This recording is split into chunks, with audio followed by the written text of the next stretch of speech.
security, trade wars, domestic economy, health, you name it, is a major, major problem. I'm thinking about what Governor Walz of Minnesota said. Governing is not having some old man wake up and start posting things recklessly that tank the economy and impact so many people's lives. Here's what Donald Trump posted before the funeral proceedings of Pope Francis. Just landed in Rome, a good day in talks and meetings with Russia and Ukraine. They are very close to a deal, and the two sides should now meet at very high levels to, quote, finish it off. Most of the major points are agreed to. Stop the bloodshed now, exclamation point. We will be wherever is necessary to help facilitate the end to this cruel and sensitive war. As I previously reported, Donald Trump had stated that he was having fake communications and negotiations with Xi Jinping of China regarding the trade war that Donald Trump initiated against the world. China's embassy had to make statements. Stop making up fake communications. This is utterly offensive, and you are confusing the world. We're not talking to you. Donald Trump lies about everything, and he seemed to be lying there again. And how do we know? Well, just several hours later, after the funeral proceedings, Donald Trump posts the following. This is like within a few hours of each other. No matter what deal I make with respect to Russia, Ukraine, no matter how good it is, even if it's the greatest deal ever made, the failing New York Times will speak badly of it. Little Peter Baker, the very biased and untalented writer for the Times, followed his editor's demands and wrote that Ukraine should get back territory, including, I suppose, Crimea and other ridiculous requests. Pause there. Ridiculous requests. Crimea belongs to Ukraine. It's Ukrainian. Russia stole it. They annexed it. Why is that a ridiculous request? Again, this is why Donald Trump's haphazard, ridiculous posts are very dangerous. That's what's ridiculous, these posts. Donald Trump then goes, in order to stop the killing that is worse than anything since World War II, why doesn't this lightweight reporter say it was Obama who made it possible for Russia to steal Crimea? You're in charge, Donald. Grow up, be an adult, stop blaming others. You were the one who promised that you would get a peace deal done in Ukraine in 24 hours or less than 24 hours. You said it was going to be so simple. Now, this past week, we learned from the New York, interview you gave with Time magazine, you now claim that was a joke. You said that when you said you were going to be ending the war in 24 hours, this is a direct quote from Donald Trump, it was in jest. You said nobody should have taken you seriously. Everybody should have known that you were joking, and it was fake news to suggest that you were being serious. That's a direct quote from you, Donald. Then from the same social media post that Donald Trump made, he also says the following. He goes, with all of that being said, there was no reason for Putin to be shooting missiles into civilian areas, cities and towns over the last few days. It makes me think that maybe he doesn't want to stop the war and he's just tapping me along and has to be dealt with differently through banking and secondary sanctions. Too many people are dying. When you say there was no reason for Putin to be shooting missiles, that's who Putin is, Donald. He engaged in an invasion of Ukraine. There's not a both sides to this issue.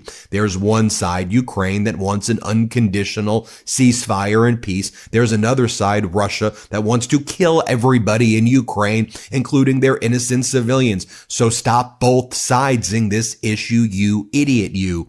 You want to talk about what your regime was doing? Well, you sent Steve Witkoff again to Russia, the special envoy to Russia. He met with Vladimir Putin again and showed how thankful he was to Russia, how great he thought Russia is. As Roman Shermeta writes, if you kill one person, the CIA will hunt you down across the globe. But if you kill thousands, the U.S. Special Representative Steve Witkoff will come greet you. The day after Russia killed 12 in Kyiv this past week, Witkoff flew to meet Putin with a smiling face, saying, I'm glad to see you. Here is that moment right there. How are you, Mr. President? Very interesting. Thank you. Very good. So good to see you.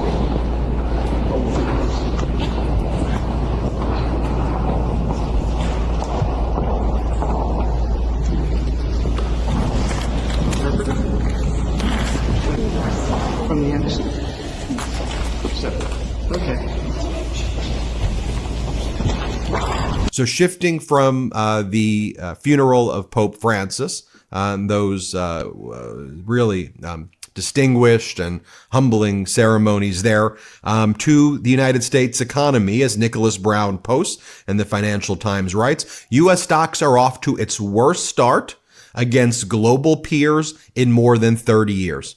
So if we want to talk about former President Biden, we were number one. Under Donald Trump, we are doing the worst in at least 30 years. Do you want to be the best or do you want to be the worst? The best under Biden, the worst under Trump. It doesn't really get more complicated, right? When you are watching the Olympics, someone gets the gold medal. Some people don't get medals. In this case, Trump and the U.S. don't get medals. The other countries are beating the U.S. Apollo, not exactly a leftist private equity company.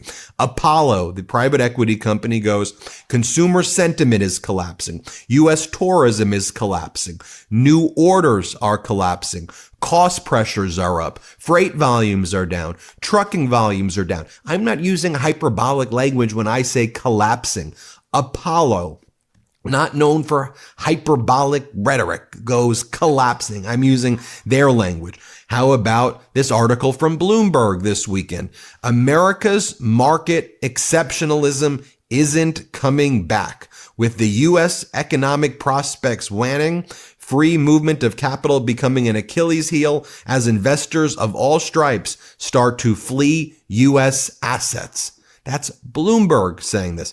The Financial Times wrote a story this morning about how Japan can't even do a trade deal with Trump, which should be pretty easy for them to do a trade deal with Trump because Trump is making up some weird stories about a bowling ball test that he wants Japan to ban. And Donald Trump says that Japan is not importing American cars because of the bowling ball test, where they drop a bowling ball from 20 feet up, and when it breaks the top of the car, they don't order the car, and then they screw over Americans. And Japan's like, we don't do a bowling ball test, Donald. What are you talking about? And Trump's like, well, I need proof of the bowling ball test.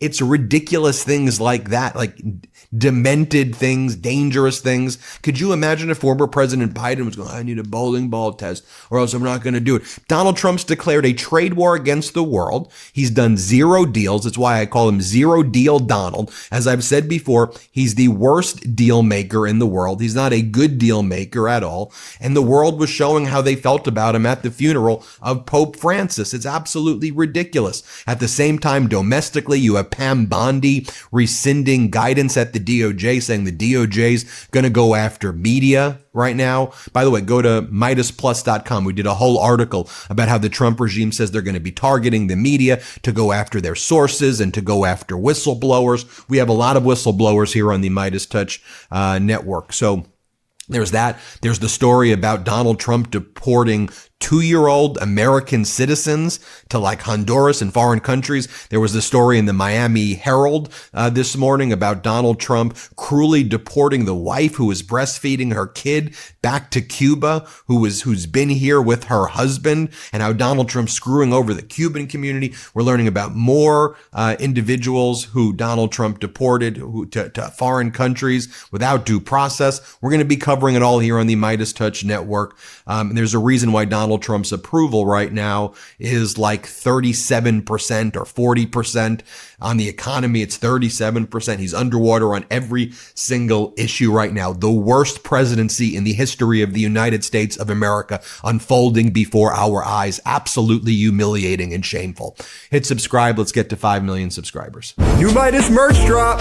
Check out the latest pro-democracy sticker packs, t-shirts, hats, sweatshirts, and more. All at store.midastouch.com.